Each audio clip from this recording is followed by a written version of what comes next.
Yeah, we're rolling. Okay, so let's start again. Okay. And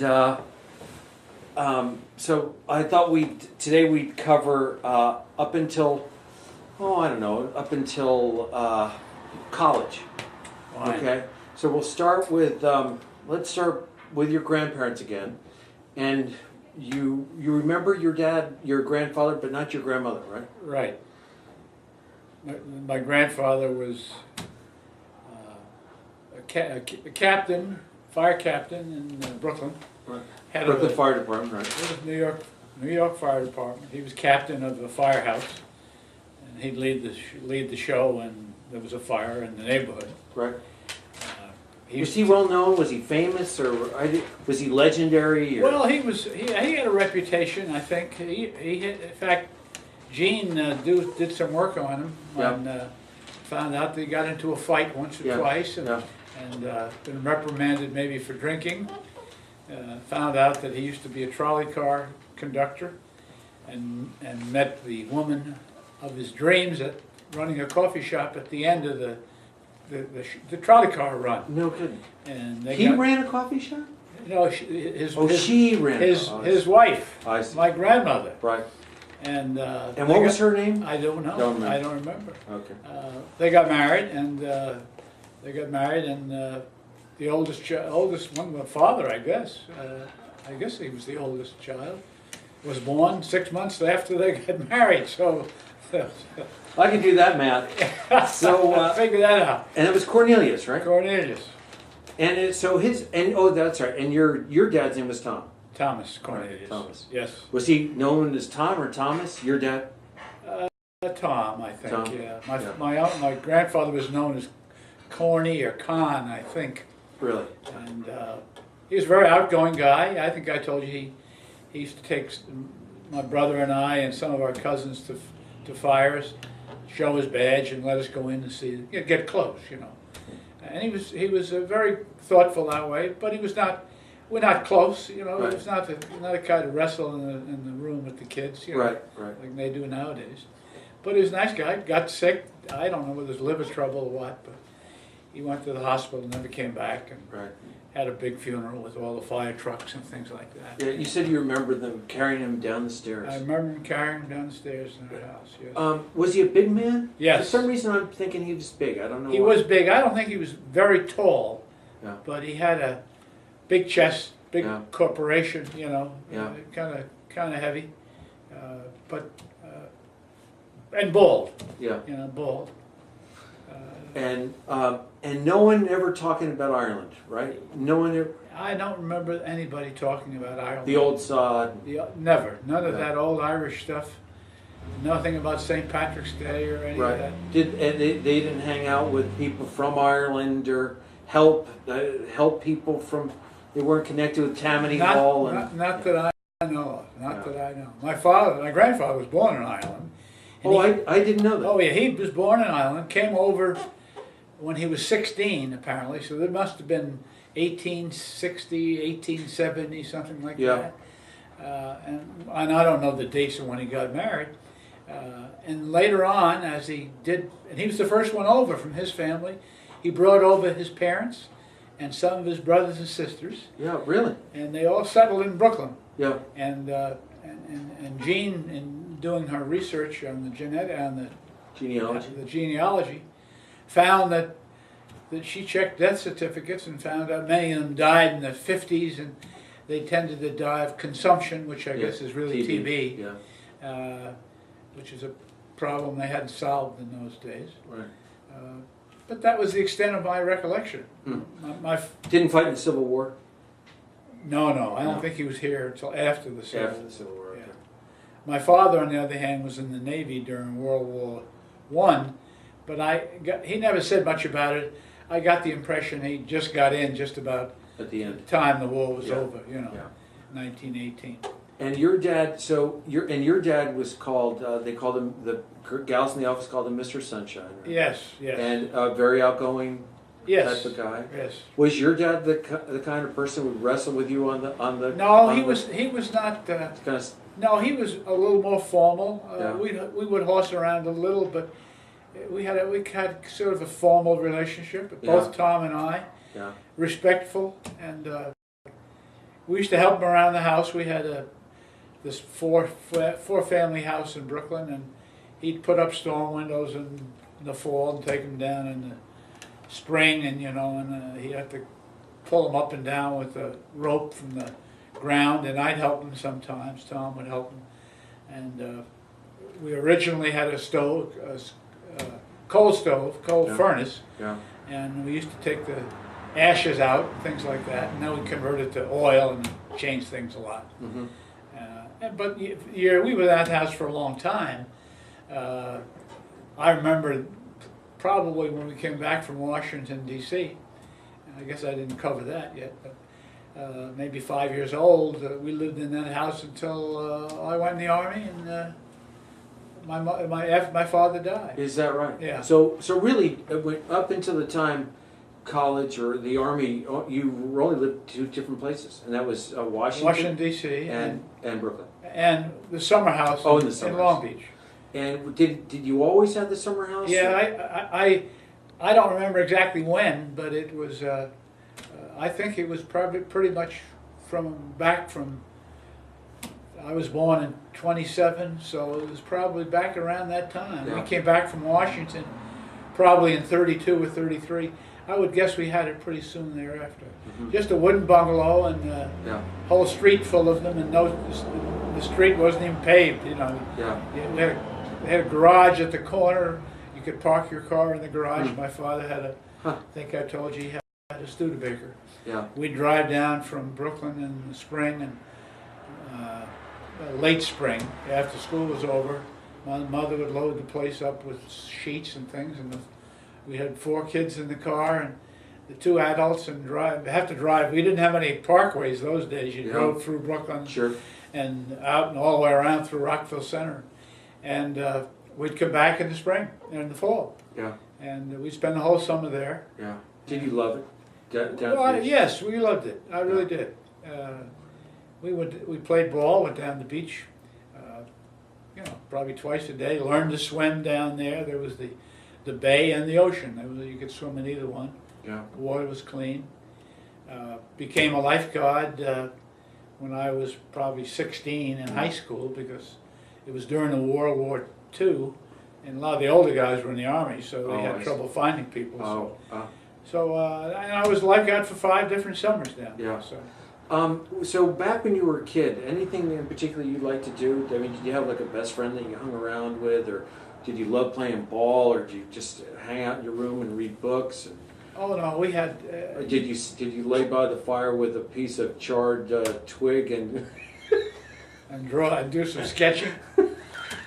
No. Split rails. I'd come home from school and as soon as I came home, changed clothes, went out in the street. Yeah. And we'd play street hockey. Street hockey. Yeah. Touch football. We have a big lot down the corner. We play baseball. Yeah. Entertain that way. All sorts of games with kids. Right. A lot of young boys on the block. Right. No best friend. No one guy. No, not particularly. No. Yeah. Guys I went to school with. I stayed with them. Some of them were down in Long Beach too. Yeah. We've stayed in touch with them for years. We even recently called one of them. Oh, no kidding. Sure. Yeah. What was your grammar school? What's the name of your grammar school? St. Patrick's. St. Patrick's. In St. Patrick's Parish was there? What was the name? Parish. Yep. And what area of Brooklyn is this? Flatbush? No. This is Fort Hamilton, I guess you'd call it, because it was part of Bay Ridge. Yeah. It's the entrance road to the Verrazano Bridge, which is there now, was just behind maybe a couple of 100 yards away from St. Patrick's Church. We were quite a ways further away from that, but it bordered almost on Fort Hamilton, which used to be. They had some guns that protected the harbor against invasion from World War I and the Civil War too. Yeah. And But it was a nice neighborhood, middle class, a lot of apartment houses. We had a private house. Most of our block was all private homes. Yeah. But, you know, 2 blocks away you'd find 4 and 6-story apartments, elevators, you know, Yeah. kind of comfortable. Anyone in your family sick as kids? I mean, did any of the kids get TB or were seriously injured No. or hurt or no? No, we were lucky. And it seemed like you were pretty much unscathed by the Depression. I mean, you don't really No. remember bread lines or anything like As that. I told you the other day, I don't remember bread lines and was totally unaware that there was a depression going on. Right. You know, Right. except my mother had mentioned once in a while, eat your food. Right. The people in China, the little boys in Starving. China, you know. I remember she used to talk about the starving Armenians. Was that right? Yeah. Yeah, she might have. Yeah. Good time. Okay. And Thank you, my dear. so and you were down in D.C. in Washington. So your dad was down for 1 or 2 administrations of the Hoover administration. Do you know? I think he was. I don't remember for sure, but I suspect he was hired maybe for the last 4 to 6 years of the Hoover administration. Well, Hoover was 2 terms. I'm not even sure of that. Yeah. I think he was. Yeah. I'm not even sure because he took a lot of the blame for the depression. Sure. You know, and that was 29, Yeah. and he got 32. He got ousted Right. by Roosevelt, and my father, as I said, he got fired from a more typical Democrat, Right. I guess, more Right. supportive Democrat. And you mentioned that Grahams had told you that they had gone to the White House on a few occasions for some dinners. Dinners, yeah, yes, and had the place cards and things she kept, showed them to us. Yeah. Uh-huh.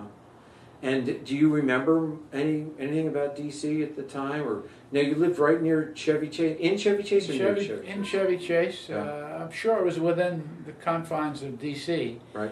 but bordered on Maryland. Mm-hmm. And I can visualize, and I've been back since, like my brother Tom has. Oh, you have? Yeah, Yeah. and found the church. Yeah. What was do you remember the parish or the name of the I church? think it was Blessed Sacrament. Yeah. It was grammar school. I started kindergarten and first grade there. Yeah.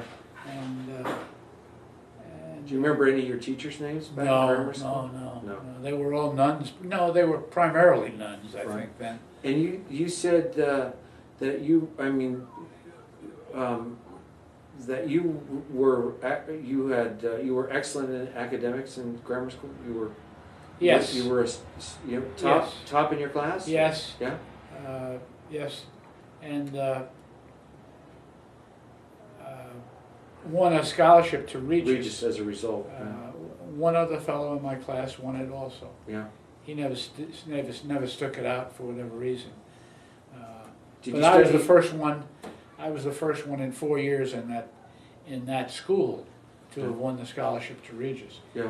He also had a scholarship to the local diocesan school, St. Michael's, where a number of my friends went. Yeah. And I would have preferred to go, but the reputation of Regis was such that there was never any question. According to my father and mother, I had to go. Sure.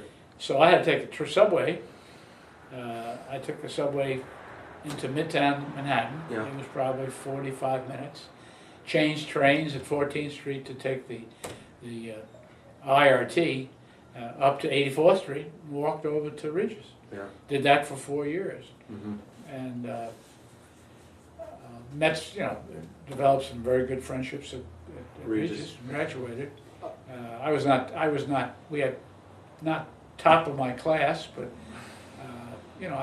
I don't pride myself on how hard I worked. Questions. Would you say it came easy to you? I think you could. Yes, I thought it was easy to stay with the flow and do about a B plus or A minus Without a whole grades. lot, To be very honest, I think didn't work as hard as I could have. Yeah. But you get a little tired of the commute. Sure. That's one of the negatives to that. But I think it's worked out for me. It made it easier, I think, to get into school later on, colleges, if you wanted to. But Yeah. my father didn't want me to go anywhere else. You got really good at that commute. That commute. I thing. sure did. And we talked about pets the other day, and one dog, right? A puppy Yeah. in D.C. And what? Not a purebred, probably. No, I don't remember, but I think it was just a mutt. Some neighbors had some puppies, and they gave us one. Yeah. And, We got to tell the story. he got Wobbles. yeah, Wobbles the dog. Unlucky. he was. It was. We were standing there, a bunch of kids, Tom and I, and I don't know who else, neighbor children, and down the street comes this car. I remember the wheels were wobbling. I remember that to this day. And the kids were calling the dog back and forth, and he came across at the wrong time, and he was hit. And we brought him in the house, and my father wasn't particularly keen on spending the money for a vet from a pup we found in the streets, Sure. basically. Sure. But he did, and came home a few days later, and he kept him in the basement, and we went down that morning, and he was dead. And I remember getting very annoyed at my father, and he claimed that he killed him. I don't know why. 6 or 7 years old, didn't know any better. Yeah. But he never held it against me, as far as I know. But that was the last of the pets. Yeah. Yeah. Okay. All right. And so that let's see. Anything else about grammar school? Were you particularly good in math or English or? Well, they had this system. You had to pass regents that were state exams. Yeah. They still don't they have that? Or isn't I there don't know. regents? I don't Yeah. know whether they have that Yeah. now. And I remember in the 8th grade, I got 100 in a history or geography regents, and 98 in a spelling regents. When I graduated, they announced your grades and your class standing, and the fact that you had a scholarship to Regis, and the hundreds, the Yeah. exams you had. Yeah. And I was a good student. I can remember that when I was young. I can remember in the 2nd grade, I think I had got 26 in arithmetic. 26 in arithmetic. Wow. And it was funny, I used to pal around with a couple of kids that were probably kind of poor, tough little guys. Yeah, 8 years old, Yeah. maybe, And I don't know what happened. Finally, I got into the second B, 2B, and I started to come around. And from then on, I didn't have any trouble with school. Yeah. How about? Did you have a particularly good memory? Have you always had a?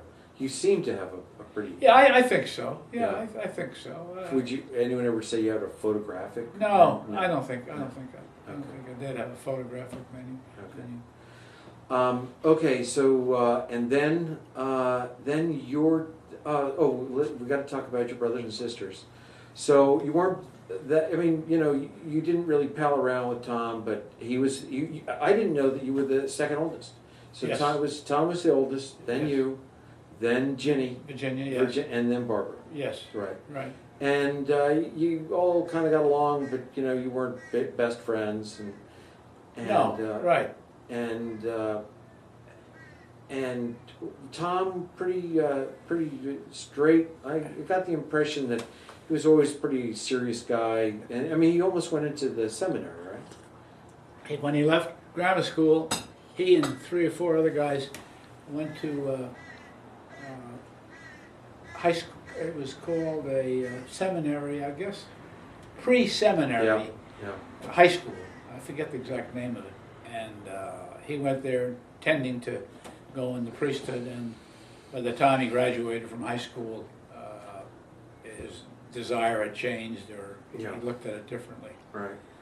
And then he went on from there to Holy Cross. Was he in World War II? Was he what? In World War II? My father convinced him to join the Merchant Marine, Oh, really? to avoid, frankly, getting drafted in the Army or the Navy. And he went to radio school, and he was a radio operator on merchant vessels Oh, I didn't know. during most of the World War II. Huh. got paid very well and saved money. Got no veterans benefits. So when he came back from when the war was over, went back up to Holy Cross about the time and was in there Holy Cross. And my father died in 47, I guess that was. Yeah. So, and how old were you when your dad died? I was 18. I'd been in drafted in the Army in, I'm just trying to remember, I think it was... Weren't you 17? I think you said you were in the shower. You were 17 and you were in the shower when your dad came in and told you about Pearl Harbor.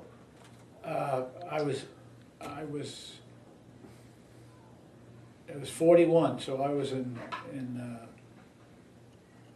that's when I was just graduating from grammar school in 41. Oh, really? And it was Tom. No, I was taking a bath for some reason, Oh. and he knocked on the door and said they bombed Pearl Harbor, and I didn't know where Pearl Harbor was. No one did. And I don't think he did. Yeah. And then we were in the war, and then, Yeah. then of course. So you had just graduated from grammar school. Yes. Oh, I didn't know that. Yes. Yeah.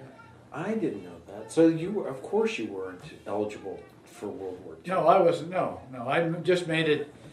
I was 17 when I graduated from high school. My father, I wanted to enlist. Some of my friends enlisted in the Navy, and he didn't want me to. So he set me up to Fordham and suggested I go to Fordham. And because they had a trimester system, so you go right from high school into college. And I got a year of college and 3 trimesters. In April of 46, I got drafted. The draft was still on. Yeah, but the war was over? The war was over. Yeah. I think August of 45, the Japanese surrendered. And I went in the Army and spent about a year and a half. Right.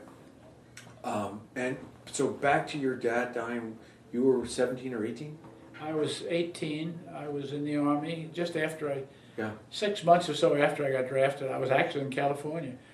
I'd been shipped out to California. I don't know why, because I didn't have much time left. But I was in Hamilton Field in San Francisco.